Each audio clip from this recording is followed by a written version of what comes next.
for us. But alrighty, now the health and safety stuff's out of the way, we can crack on with the fun stuff of the tour. So let's start things off by giving these guys a good wave. Then we'll crack on with some buildings on the other side. Very nice. London Public for Well, okay, as we make our way out of Westminster Bridge, if you want to take a look to your right hand side, you will see our first iconic building of the day. This is the new Palace of Westminster, also known as the Houses of Parliament. This building is the home of the UK government, and it has been since the reign of King Henry VIII. Up until that point, it's actually where all the kings and queens used to live. But you see, Henry really didn't like the building, so he decided he was going to move out to Whitehall during his reign.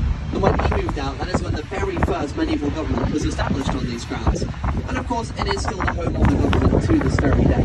And actually, as we pass the building, you'll notice just outside there's a bunch of tents at the front. Now, these tents are actually the canteens for all the politicians that work in that building right there. So as we're passing by, if you happen to see any politicians out there on their lunch break, obviously feel free to give those politicians a nice friendly wave. Or any other hand gestures you might deem appropriate, I'm not going to judge you. Now, just as we move a little bit further down, actually, you're going to notice just behind the building, there's this tiny little stone room with some steps going down into the water.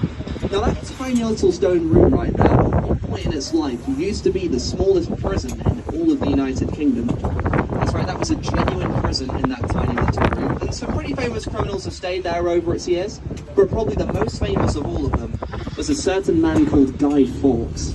Now, if you aren't familiar with who Guy Fawkes is, he was the leader of an infamous gunpowder plot, which actually attempted to blow up this building back in the early 1600s.